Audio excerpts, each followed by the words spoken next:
দাঁড়িয়ে রয়েছে এই মুহূর্তে একেবারে মুখ্য নির্বাচনী আধিকারিকের দপ্তরের সামনে, অর্থাৎ ধর্ণা দিচ্ছে বিএলও অধিকার রক্ষা কমিটি।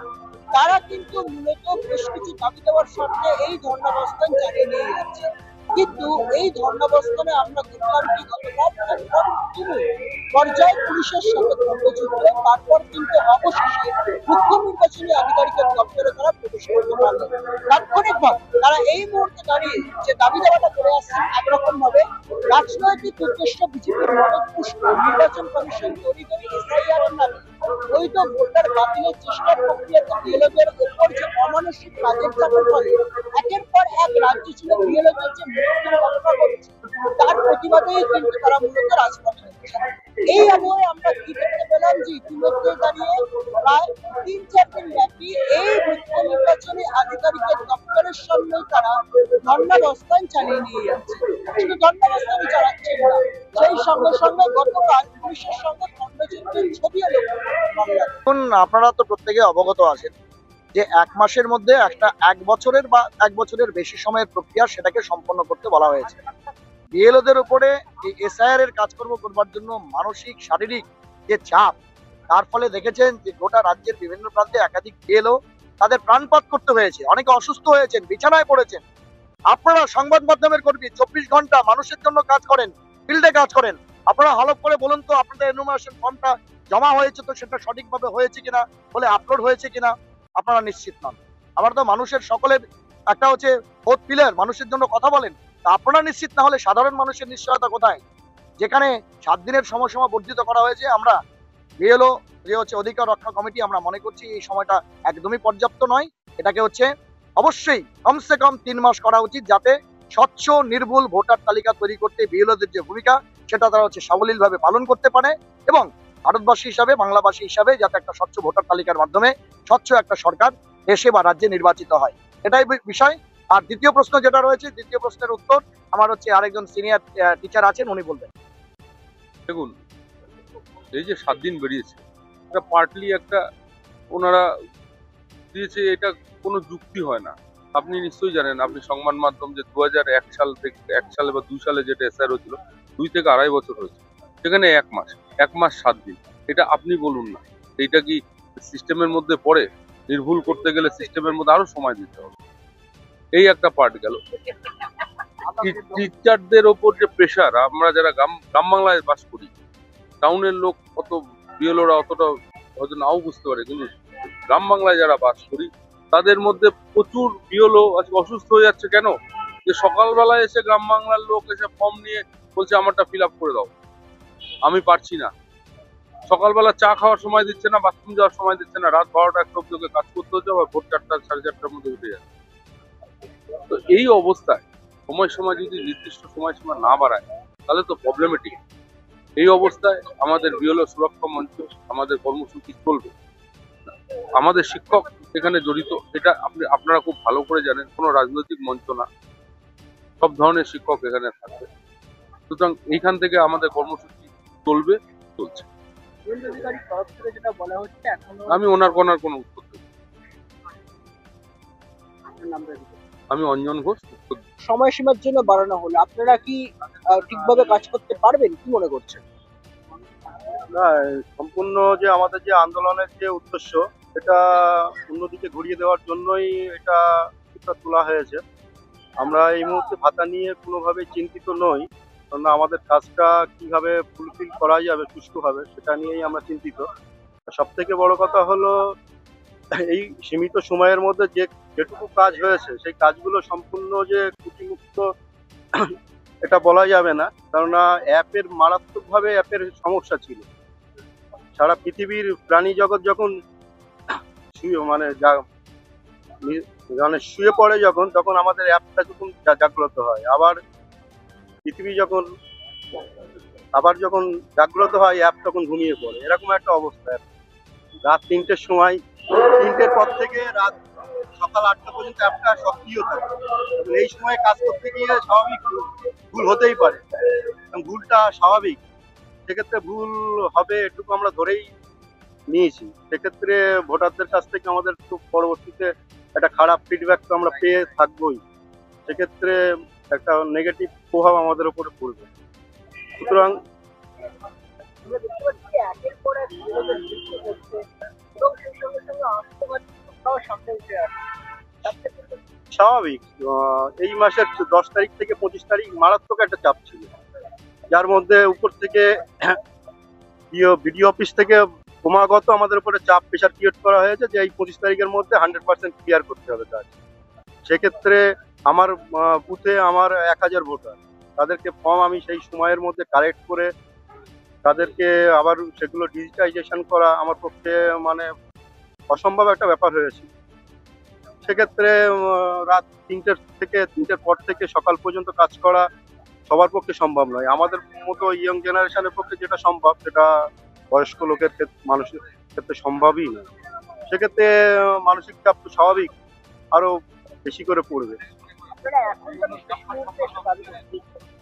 শেষ মুহূর্তে দাবিটা কি? দাবি বলতে এখনো তো অনেকের মানে পুরোপুরি ডিজিটাইজেশন 100% হয়নি এখনো।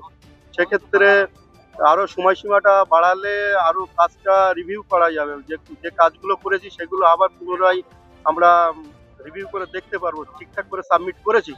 রাত 3টের পরে কাজ করতে গেলে কিরকম সাবমিট হবে সেটা তো আপনারাই বুঝতে পারছেন। তাহলে আরো সময় যদি 1 মাস বা 2 মাস বাড়িয়ে দেওয়া হয়, সেই যে কাজগুলো আমরা করেছি সেগুলো আমরা পুনরায় আবার রিভিউ করে দেখতে পারবো। আপনারা আরো তাহলে ছোট্টভাবে আন্দোলন চালিয়ে যাচ্ছেন। আন্দোলন তো চলবে, আন্দোলনের রূপরেখা আরো নতুন ভাবে তৈরি হবে বা আন্দোলনের দীর্ঘমেয়াদী একটা আন্দোলনের দিকে আমরা আগাচ্ছি। মুহূর্তে আমরা আমাদের যে প্ল্যাটফর্ম, এই প্ল্যাটফর্মে আমরা এই ভাতা বিষয়টা নিয়ে আমরা তো এটা নিয়ে আমরা চিন্তিত নই। আর রাজ্য সরকারের উপর আমাদের পূর্ণ আস্থা রয়েছে। আমরা ভাতা নিশ্চয়ই আমরা সঠিক সময় পেয়ে যাব, সে আস্থা আমাদের রয়েছে। কিন্তু এই মুহূর্তে আমাদের যে দাবি, এটা একটা বিএলও অধিকার রক্ষা কমিটি। আমাদের দাবি এখানে আমরা যাতে সব ভোটারদের সঠিকভাবে এনিউমারেশন ফর্ম আপলোড করতে পারি, যারা যারা মারা গেছে, যারা অসুস্থ হয়েছে, ইসিআই যাতে তাদের সেটা নিজেরা সেই আমাদের যে দাবিগুলো রয়েছে সেটা যাতে পূরণ করে, নিহতের পরিবারের একজন সদস্য যেন চাকরি পায়। আমাদের মূলত এই মঞ্চটা এই দাবিগুলো পূরণ করার মঞ্চ। এখানে ভাতার প্রসঙ্গ আসারই কথা। আপনারা এখন তাহলে দাবি অবশ্যই আমাদের দাবি না মানা পর্যন্ত আমাদের এই আন্দোলন চলবে। গতকালও দেখলাম যে আপনারা রাজপথ করতে বাড়ির সামনে চিৎকার একবার সম্মুখীন হলে আপনাদের এদিকে চাপ দেওয়া হয়। দেখুন, আমরা গতকাল আমরা নিহতের পরিবারকে নিয়ে আমরা সিইওর সাথে দেখা করবার জন্য গিয়েছিলাম। সেই সময় এখানে পুলিশের সাথে আমাদের যে একটা সমস্যার সৃষ্টি হয়, সেই জন্য এই কর্ডন করে নিয়ে যাওয়া বা ওই একটা উত্তাল হয়ে ওঠে পরিবেশটা। তারপরে আমরা যখন ওপরে যেতে পারি, আমরা গিয়ে সুস্থ আমরা একটা শান্তিপূর্ণ মিছিল করেই কিন্তু আমরা যাচ্ছিলাম। তারপরে পরিস্থিতি কিছুটা অন্যরকম। খসড়া তালিকা প্রকাশনের সময়সীমা অনেকটা পরিমাণে বাড়ানো এবার এই যে সময়সীমাটা বৃদ্ধি করেছে, এই বৃদ্ধিটাকে কর্তব্যের মধ্যেই ধরা যায় না। 1 মাস, 1 মাসের জায়গায় 7 দিন। এই 7 দিনে যে ত্রুটিপূর্ণ অ্যাপ নিয়ে আমরা কাজ করছি, সেই অ্যাপের মাধ্যমে এই 7 দিনে কোনো কিচ্ছু করা সম্ভব না। অ্যাপটাকে আগে ত্রুটিমুক্ত করতে হবে, তারপরে এই কাজটা কতদিনে হবে সেটা তারপরে বোঝা যাবে 3 মাসে হবে কি 6 মাসে হবে। কারণ যে কাজ আমরা অলরেডি সাবমিট করেছি সেই কাজে প্রচুর ত্রুটি রয়েছে। তো আমাদের এখনো আমাদের আন্দোলন চলবে যতক্ষণ না আমরা আমাদের দাবিগুলো আমাদের মানা হচ্ছে, ততদিন পর্যন্ত আমাদের এই আন্দোলন চলতেই থাকবে। বৃহৎ থেকে বৃহত্তর আন্দোলন। আমার নাম তনুশ্রী মধুকর। বিশেষ করে বলে রাখি, আমরা এই ভাতার ব্যাপারটাকে এখন আমরা মাথায় নিচ্ছি না। রাজ্য সরকারের উপরে আমাদের পূর্ণ আস্থা রয়েছে। রাজ্য সরকার সময় মতো আমাদের ভাতা মিটিয়ে দিবে। আমাদের কাছে এখন বর্তমান সব থেকে বড় যে সমস্যা সেটা হচ্ছে এই নির্বাচন কমিশনের যে ত্রুটিযুক্ত অ্যাপ, এই ত্রুটিযুক্ত অ্যাপকে ত্রুটি মুক্ত করে আমাদের কাজের ক্ষেত্রে আমাদের কাজকে আরো যাতে আমরা ভালোভাবে করতে পারি, সেই দাবিটা আমাদের হচ্ছে মূল।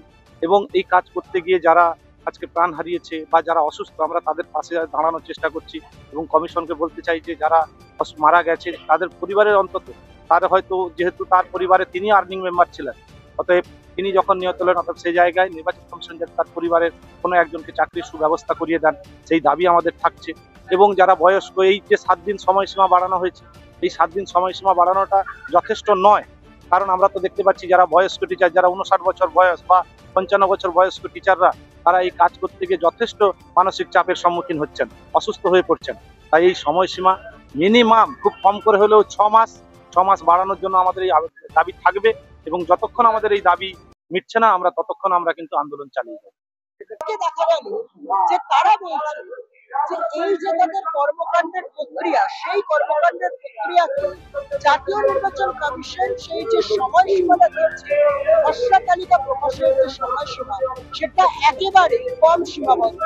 অনেকটা পরিমাণে এই সময়সীমাকে বাড়ানো হোক, তাহলে কাজটাকে এগিয়ে নিয়ে যাওয়া হবে, এক নম্বর। দ্বিতীয়তম তারা কথা বলছে অমানসিক কাজের চাপ দিচ্ছেন জাতীয় নির্বাচন কমিশন, যার জেরে এখনো পর্যন্ত বিশেষ করে যারা গ্রামগঞ্জের সাধারণ মানুষ তাদেরকে এই বিএলওরা বুঝাতে পারছেন না ঠিকঠাক মতো, যার জেরে চাপের মুখে ক্রমাগত তাদের পড়তে হচ্ছে। অন্যদিকে আবারও আজকে দেখা গেল যে ছবির ক্ষেত্রে জাতীয় নির্বাচন কমিশনের তরফ থেকে এ রাজ্য সরকারকে নির্দেশ দেওয়া হলো অবিলম্বে বিএলওদের প্রক্রিয়া যে মর্গ ভাতা সেটা মিটিয়ে দিতে হবে। কিন্তু বিএলওরা মনে করছে এই মুহূর্তে দাঁড়িয়ে তাদের বকেয়া মর্গ ভাতা মেটানোর দরকার নেই, বা যেটা মনে করছেন তারা বলছেন রাজ্য সরকার ঠিক সময় মতো এই বকেয়া মর্গ ভাতা মিটিয়ে দেবে। কিন্তু তাদের ওপর অমানসিক যে চাপ, সেই চাপটাকে অবিলম্বে আর প্রত্যাহার করা হোক। তাদের জন্য এই যে কাজটাকে মেটানোর জন্য যে সময়সীমা, সেটা অনেকটা পরিমাণেই কম, সেটাকে আরো ব্যাপক হারে বাড়ানো হোক, এমনটাই তারা দাবি করছে। তাহলে আগামী দিনে যেভাবে তারা রাজপথ গতকাল ভাবে যেভাবে তারা উত্তেজিত করেছিলেন, সেই উত্তোলনের ছবির চিত্র পুনরাবৃত্তি কিন্তু আবারও তারা আগামীকাল থেকে একই রকম ভাবে চালিয়ে নিয়ে যাবে, এই হুঙ্কারপূর্বক বার্তাই দিচ্ছেন তারা মুখ্য নির্বাচনী আধিকারিকের দপ্তরের সামনে থেকে। একেবারে রাজ্যের মুখ্য নির্বাচনী আধিকারিকের দপ্তর, সেই সঙ্গে সঙ্গে জাতীয় নির্বাচন কমিশনকে এখন এই বিএলও অধিকার রক্ষা কমিটির যারা মূলত বিএলওরা রয়েছে, তারা কি বক্তব্য পেশ করলে আগামী দিনে তাদের আন্দোলনের রূপরেখাই বা কোন নতুন আঙ্গিকে দাঁড়াবে সেটাই নজর রাখার বা লক্ষ্য করবেন। একটু এখন এইবারে বাংলা নিউজে মুখ্য নির্বাচনী আধিকারিকের দপ্তরের সামনে থেকে এইবেলা বাংলা।